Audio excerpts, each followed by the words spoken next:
Hey, this is Victor Antonio, and welcome to another Sales Influence podcast where we talk about finding the why in how people buy. I'm your host, Victor Antonio. Thank you for joining me. Thank you for lending me your ears.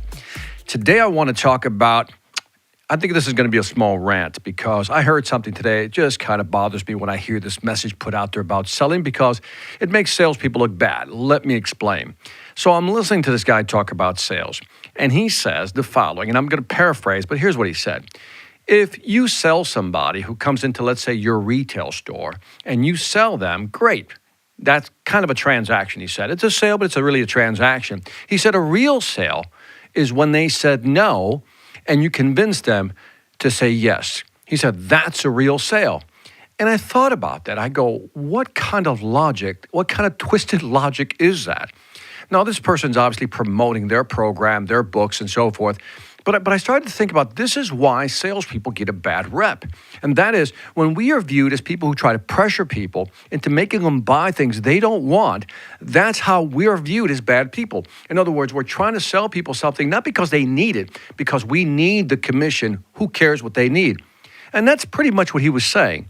But I mean, really listen to that. That if a person comes into your storefront and they buy right away, you show them value and they said yes, that's more of a transaction. That's not real selling, he said. But if they said no, and then they turned around and you happen to kind of manage it in a way that you persuaded them, you influenced them to say yes, then that's a real sale. Now let's really kind of deconstruct that. Let's say a person comes in and realizes it's not what they want. The last thing you want to do is have a salesperson nagging at you to buy something that you've acknowledged that you don't want. See, this person, this trainer, was treating people like zombies, like idiots who didn't know good from bad or what they wanted. But a lot of people do know. See, we have this thing called the internet where people do research. They go online, they do research. They kind of know what they want. And so when they walk into your storefront, or let's say you're in a car dealership or at a store, whatever it may be, they kind of done some research already. Not kind of, they have most likely done research. Very few people do research before walking in a store. The majority of us review things online before we walk into a store. So we kind of have an idea of whether we want something or not. But let's go to the extreme. You walk in, you don't even know what you want. And then the person presents the value and you say no. Based on this person's instructions, they should just keep selling. You should just keep selling them until you get them to submit, to tap out and say yes. And that's what's wrong with selling today. That too many salespeople, and I shouldn't say too many, that's too generalized, but too often I run across salespeople who have this mindset. It's a transactional mindset. Close them, ABC, always be closing, that mindset. And again, back in the 70s, back in the 80s maybe, you could get away with stuff like that. Why? Because you, the salesperson, had the majority of the information. The customer was at your mercy, so to speak. They didn't have the information, so they were willing to trust you to help them make a buying decision. Fast forward, today we have the internet.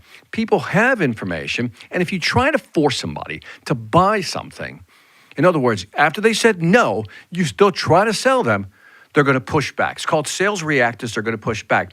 But worse, not only are you going to lose that customer probably forever and for life, that person is going to tell somebody else about their experience at your company or your business. This is what this individual wasn't thinking about. He was looking at the immediate customer sale. I come from the school of thought that I'm looking at customer lifetime value. I sell you once, and I'm hoping that you enjoyed the experience so much that you come back even more. That's long-term thinking. Also, I believe that it's always value for value. If I present value and you see the value, let's make an exchange. My value for your money, that's a value for value exchange. But if I force you to buy something you don't want, because I'm a real good salesperson, I convinced you, I influenced you, what happens when you get home? Think about this. You get home, what is that person going to feel when the aura of pressure is gone? In other words, there's no more pressure being applied. The person now looks at what they bought and they say to themselves, what did I do? And all of a sudden, there's that buyer's remorse. There's that buyer's remorse, that anger that comes with it because you knew you were sold and it was such a high pressure sales pitch that you couldn't resist it. Now, blame the consumer, the buyer, for actually succumbing to that pressure.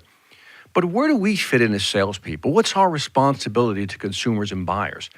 Because when you're forcing somebody to buy something from you that you know they probably don't want or don't need, where does that leave you? What type of person would do that? And when I was listening to this, my stomach turned because I said, this is what's wrong with the business of selling. This is the perception that a lot of people have of salespeople. They just want to close the deal. Doesn't matter whether you want it or not, they just want to close the deal so they can get their commission. So what's my suggestion? If I could talk to this guy, I said, why do you want to do that? Why do you need to find people to convince who've said no? Why do you need to convince them? Wouldn't it be better if your marketing strategy was better, where you only attracted potential clients who were more inclined to buy than not? Now think about that. Instead of just having anybody come in or try to sell to everyone, what if your marketing was so good that you just attracted people who pretty much knew your product, kind of wanted your product, and maybe just needed a little more convincing? These are the people you want to talk to. Maybe they just need some more clarity. Maybe they need guidance. That's what they want. That's part of the seller experience, right? How do we sell to them? And the buyer experience is, hey, this person really helped me clarify my thoughts on what I want. Because think about a situation you've been in where you go somewhere, you go to a store, and let's say you decide you don't want to buy that product. You're like, you know what, or buy that, let's say, suit. You go, nah, I don't want to get a suit today. A dress suit, if you're a guy. And now imagine a salesperson just banging away at you, trying to get you to close the deal, just trying to close the deal, trying to get you to buy this suit that's like $1,000. And you're like, I don't need it. I don't really want it. I was just looking. Now, when you look at that situation, I can only imagine what the person who's being sold is thinking at this point. How the heck do I get out of this place? How do I get away from this person? But worse, again, when they get home and they buy something they didn't want. I've seen this too many times.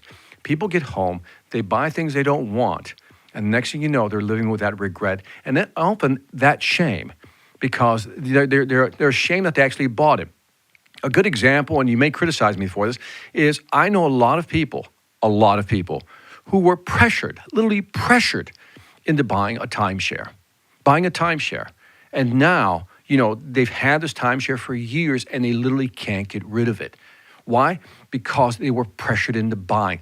What happens is they created an environment where they got them in the room, they basically closed all the doors, had no windows, created this reality, and then pressured them so much so that they finally succumbed, or finally just accepted the fact that they wanted to buy that product or service, in this case, that timeshare. Now, that person now has to live with that decision. Now, the salesperson made their commission, they're happy, but now here's a consumer who now has to live with this decision for years to come, because the salesperson was only concerned about getting a commission. This is why we as salespeople get a bad rep. So if a customer says no, it's no. No means no. I mean, it's that simple. This whole thing about, turn a no into a yes. Well, again, you got to be talking to somebody who isn't that knowledgeable. But most people in today's market know what they want. They simply have done the research. They know what they need. No means no works 90% of the time. Now, is there going to be a situation where somebody says, no, I don't think I need that right now? And then notice the language is different, not no versus no, I don't think I need that right now. Now, if I as a salesperson can show you why you might need this right now, that's still providing value. I'm not trying to pressure you. I'm showing you, giving you insight into why you might need something right now, maybe something that you're not thinking about. So I'm not saying that when somebody says no, you just walk out the door. There's two types of no. There's the hard no, leave me alone, I don't want this. And then there's no, I'm not sure. And when somebody's not sure, that means we as salespeople failed in our ability to communicate the value of the product or service we were offering. In that case, you can try to take that no, which is really a maybe, no, I'm not sure, right, equals a maybe, but I'm not sure. Then you can try to offer the value, but I'm not saying pressure. I'm saying clarify their thinking. Give them the insight, something to think about, like, I didn't think about that. I didn't know that. That's what you want them to say. I didn't know that. Oh, that is included also. Oh, I wasn't looking at it that way. That's the reaction when you're selling value to somebody. That's how you flip a no into a yes. But remember, it's not a hard no. It's a no, I'm not sure. No, maybe not now. No, let me think about it some more. And again, it's okay to try to help them think through it if you can. But if you go in with the mindset that a no isn't a no, it's always a yes, then that's a bad mindset. Some no's are simply no. So again, keep those in mind. And when you hear people talk about, even if they say no, just keep selling them, I don't know. I think it's a short-term gain, a short-term win, but in the long run, you lose, the customer lose, and we in the sales profession also lose. This is Victor Antonio with another Sales Influence Moment/podcast, reminding you that selling doesn't have to be hard when you know how. When you get a moment, check out my Sales Velocity Academy at salesvelocityacademy.com. Also, leave me some feedback on iTunes, Stitcher, YouTube, Pandora, Spotify, or wherever you find this podcast. This is Victor Antonio again. Take care. Hi, I'm Victor Antonio. I'm an author, sales trainer, and keynote speaker. I'm often asked, what makes a great speaker? Is it someone who delivers real content that the audience can use? Is it someone who engages the audience so they're part of the learning experience? Or is it someone who can motivate an audience to push them beyond their comfort zone and discover new abilities? The answer is yes. But the most important thing to remember is that I'm not there to look good. I'm there to make my client look good. Simply put, it's never about me, and it's always about them.